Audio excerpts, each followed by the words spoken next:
Greetings,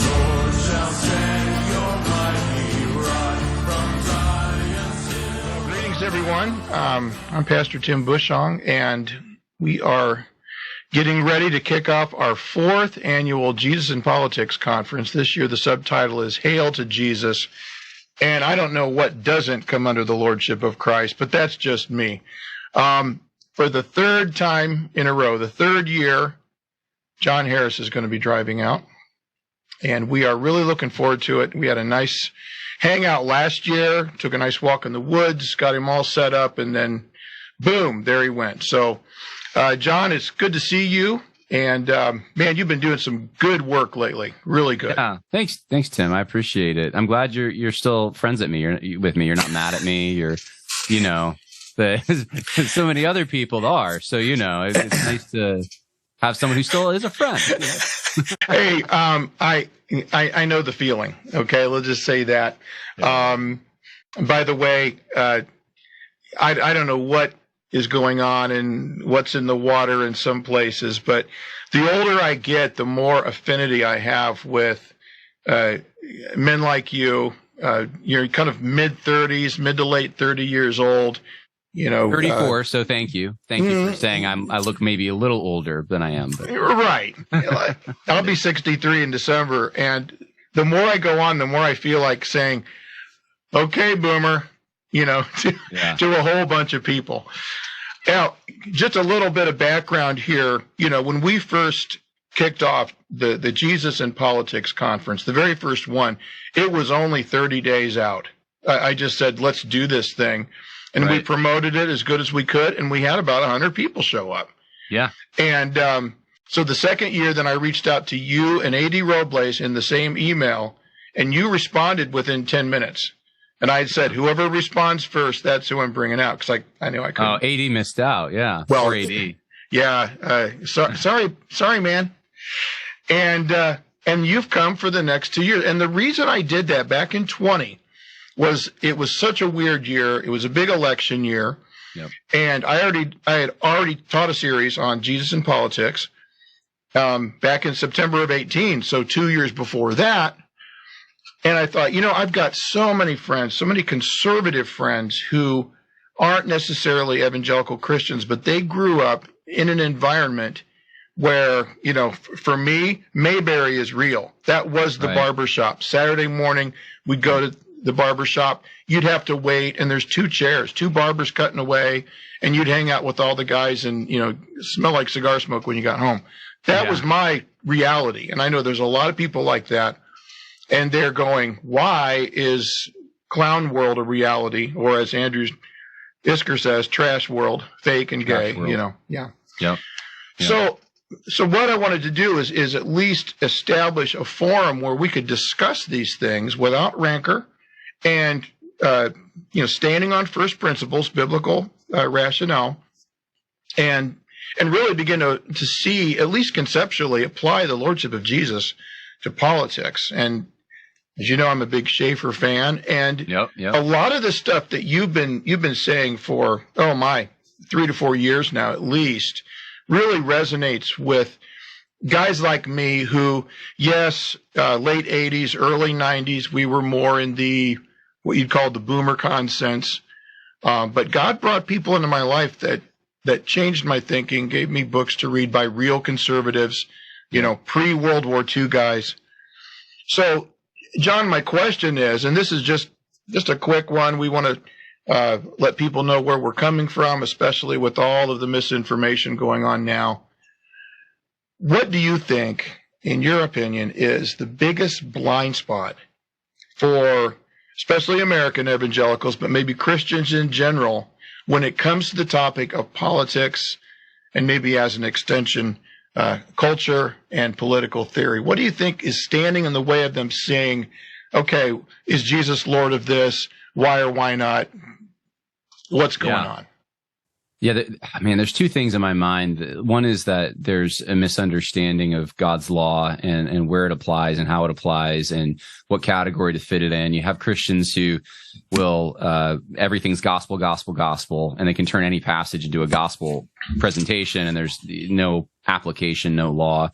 And then there's other Christians, I think, who will, they have a view of the law that they hide and they hold it in high regard. They have esteem for it, but they compartmentalize it into it's just applying to us, as to Christians, not to non-believers, other than maybe to help convict them. But they don't see it as a way to really promote righteousness and try to offset evil. And so this makes them very suspicious of things like cultural Christianity. And so in either case, it's just a misunderstanding of the law and how the law fits in and where it applies. So I think that's a big part of it. I think, though, maybe even deeper than this is just more of a recent thought that I've had, because I've tried to look at everything kind of theologically, but I look at this issue actually more culturally. I think that Christians have an allegiance, many of them, to a basically classical liberal civil rights era sort of America that they fuse with their Christianity. And because it doesn't make sense to me, if you just leave it alone at the theological explanation that, well, they just don't, they don't care about the law or something like that, that you will find these same people are very quick to defend free speech, right? Or religious pluralism or multiculturalism. They'll defend those things as if they are somehow sacrosanct. They hold them in high regard in ways that they don't hold the law of God in high regard. And so, what is that? And I do think that there is kind of this an Americana classical liberalism that has fused with Christianity. This isn't the founding fathers. This isn't pre-Lincoln. This is more post-World War II thinking. And I think it explains a lot of the pushback we've seen to Christian nationalism and what you said at the beginning, like this kind of apprehension about putting things under the lordship of Christ, because the immediate knee jerk is, well, what about the people who don't believe in Christ, right? That's the first inclination. And, is the law of God good for them, though? That's the question. Is it good for them too, or no? And of course, we do believe that, there are limitations. There are barriers that we have. We have to live in the practical situation we live in too. So the law of God applies, you're on the hook for lusting after another woman with God, but not with the magistrate, right? So we can make these distinctions. We can make these distinctions. But we also know that we live in an era where, let's say, if we did a death penalty for adultery tomorrow, half our population would be dead. So we also, we can live, and this is where the paleoconservatism, I think, comes in that I've been sort of dabbling in, that we have to tailor our message to the context we're in. There's a particular context, there's a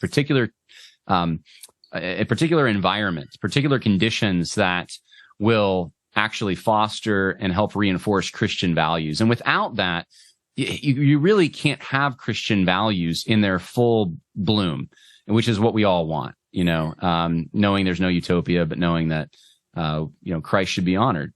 Even by unbelievers, when they do so ignorantly and it's not with the right motivation, it's still right to honor Christ by obeying his law.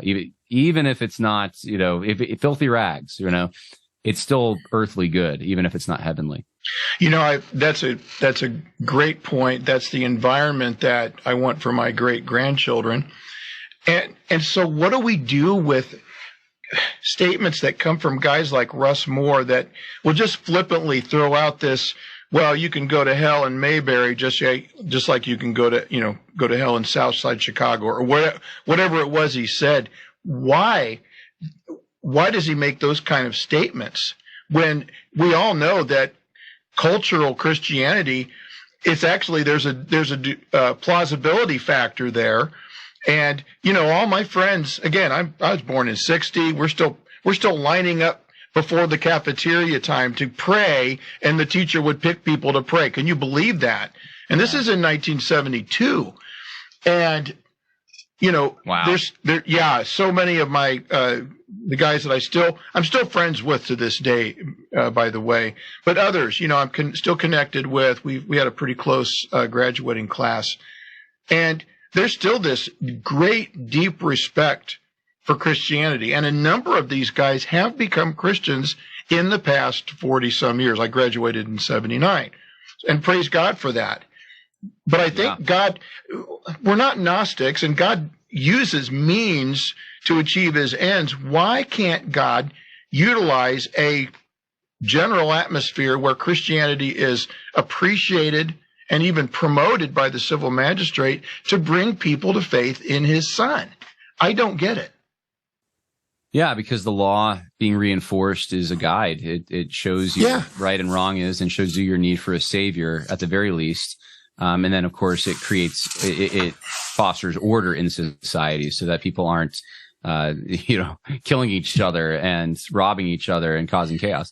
So yeah, it's kind of a no-brainer to you and me. And I think maybe growing up in the environment you grew up in also maybe helps you see this.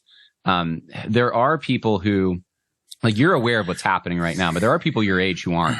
They kind of think that things are in general the way they were when they were kids. And yeah, there's crazy stories here and there about drag queens and stuff, but not in my hometown, not in my backyard. Yeah, not the teachers in my hometown. And, right. I think the ones who are seeing, it is in their hometown are more likely to come to the conclusions that you're coming to. But Christians have been in a situation where they've had the luxury of really sitting back and enjoying their freedom, not really suffering persecution for a long time in this country. And while they were not paying attention, bad ideas took root and started growing, and lies formed, lies about, the true success of America is the strength is in our diversity, or the true success of America is rooted in, something else. Like, we value the individual and believe that the individual should never be told what to do as long as it doesn't hurt others. Those are the sacrosanct ideas that you were talking about. That's classic liberalism, and this is also my generation. I've got other friends who it's almost like they'll allow anything in the public square as long as it had 51% voting for it. The God Democracy, of the right. Yeah, right. And it just, I'm like, can you be, as Bonson said, epistemologically self-conscious? Can you be aware of what assumptions that you're just granting, or a whole network of assumptions, by the way, and not even thinking them through? Yeah, no, absolutely. Yeah, there's a lot of inconsistency, and we have a unique time period after World War II that. And it's people will bash the post-World War II, but it really started before that. Yeah, it really you could go back to the progressive era. You could even go back to Reconstruction times. The seeds of this were Enlightenment rationalism. They were Enlightenment rationalism, right? So it's been going on for a long time. Yeah, and people, I think you just take things for granted when you're growing up and things seem to be good. And you think, well, we had, we had different people of different religions. But what people don't realize is that they were a minority. That's the thing. Like they didn't have the influence they have now because of mass immigration and secularism in the schools and all the rest. So it's fine to think that neutrality is great as long as everyone's a Christian and you have your exceptions and they know they're exceptions and they handle it that way. Now you don't. Now you have places out, in the Midwest and like Minnesota where they got basically elements of Sharia law in play. In Dearborn, Michigan, they have that. And Dearbornistan, that's what we call it. Dearbornistan, yeah. Yeah, it's not that far. Yeah. So. Well, I think we're painting somewhat of a dire picture, but frankly, it's bad, Tim. Get out. Wounds from a friend, man. Get out of Indiana. Get out of Indiana. No, actually, no. We should all run to Indiana. Yeah. Well, yeah, and that's the thing. It's there's nowhere to escape. I mean, it's like you can't run and hide. There was a time in the mid-late 2000s where we were, I'll just say this: Ron Paul was the only politician I ever gave money to. How about that? But you realize that no, it's not a matter of having this kind of principled libertarianism that's going to rule the day. These are the age of the pagan gods coming back into form in our own nation, while simultaneously other parts of the world are fully embracing Christ, and they are being slandered by our intelligentsia. So, yeah, it's the time isn't to pull back, I don't believe, as Andrew is positing in his book. Every positive move you make towards not being enslaved to the spirit of the age is another cut of the axe to the root of that pagan oak, That's right. And I'm always encouraged by just pastoring a church full of young families that are vibrant and they care about this stuff and they're raising their kids, and their 10-year-olds can tell me what forensic justification is. I'm like, I'm not doing it. That's at home, Yeah. So the blind spot, but to summarize, two things. It's a weird view of God's good law, which, by the way, if implemented in its general equity form, is literally better for everyone across the board and not just those who are Christians. And then number two is this weird commitment to principled pluralism. Is that a good, just a summary of kind of where you're coming from? Yeah, I think so. I would say that it's a little bit like social justice. We've kind of, I think, got out of the social justice wars thinking, woof, glad that's over. I mean, it's not, but we think that, well, now we know who's solid and who's not. And then you find out the guys that were against social justice, some of them, they're classical liberals. So they also have a religious commitment, but it's not the same as the Marxists in every way, but it is to this pluralistic, neutral order. And that says that you can be, when I was a kid, I was told you can be anything you want to be, right? No, you can't. So, right. Sorry, kid. Sorry, I don't mean to burst your bubble, but they lied to you about that. Do you remember what we said to each other around the campfire last year?